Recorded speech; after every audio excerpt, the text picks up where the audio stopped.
Good evening, ladies and gentlemen, and thanks for tuning in. This is a primetime newscast on Abakwa television. In the anchor, I am Schneider William. Over the weekend, the Cameroon Cultural Network recently held a powerful cultural tour in Bamenda, featuring renowned spoken word artist Mottanni, popularly known by his stage name Mottanni. The event themed Bruises aimed to empower individuals by raising awareness about gender-based violence and advocating for survivors of rape, while also promoting peace within the northwest region of Cameroon. Our reporter Meniam Sibel was there and at the event reports. I am the warrior! The Frances Alliance Hall buzzed with energy as over 150 attendees gathered to engage with the impactful message of Bruises. The event was further enhanced by performances from various artists, including Afangwi, the preacher, and Kashol, amongst others, who contributed to the rich cultural tapestry of the evening.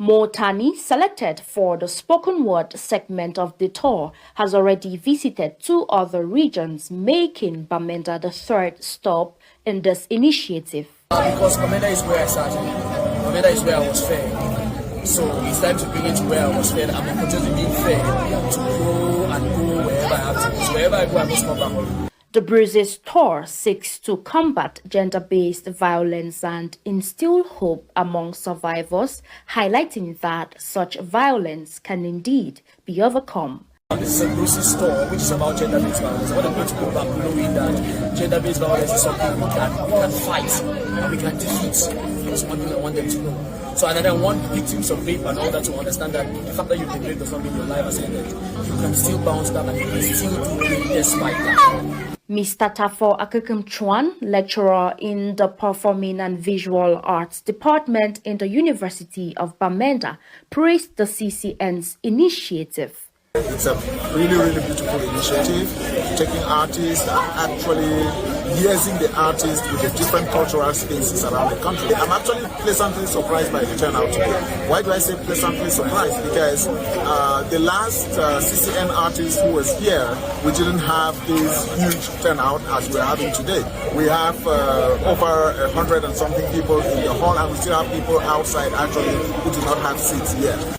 Another participant, Mr. Armstrong Fombi, culture entrepreneur and consultant, emphasized the need for more platforms for artists to express themselves. Fombi also expressed concern that while the community values messages like this, many remain unaware of such programs. So we need more of such platforms for artists to express themselves and for value to be added to the entire cultural scene, especially here in Bamenda, which is naturally endowed in terms of culture. I know there are lots of people out there across the city of Abakwa who would have loved to be here, but probably they're not well informed about this show. And that's the reason awareness is important, because it's a free show. Filmmaker, cultural activist, and civil society actor Tikum Taito Zakuru highlighted the importance of art as a medium for raising awareness about gender-based violence and advocating for peace. We've had beautiful presentation about gender-based violence, and this just goes a long way to tell us that art is a powerful tool to create awareness about gender-based violence, and equally a tool to bring about therapeutic healing for persons that are suffering from gender-based violence. Again, we had presentations about peace, which is something that we are all yearning for, not only in the Northwest region, but in the entire country. Of course, the Northwest and the Southwest regions have been going through 9 years of serious crisis, and all we can wish for is peace. Additionally, Mottanni expressed gratitude for the overwhelming support from the Bamenda community and encouraged emerging spoken word artists to embrace originality and share their unique stories. They used to say Bamenda is not known for support, but I always say that if your art can feed people's hunger, then support you. I'm amazed to see people here today. I am so honored. I'm sure that maybe my art has been feeding their souls and feeding their needs, and that's why they are here. And the world wants to hear your story in your own language, in your own words, in your own way. So tell your story. The Bruises tour not only serves as a platform for artistic expression, but also as a rallying cry for social change, fostering a culture of awareness and resilience in the face of adversity.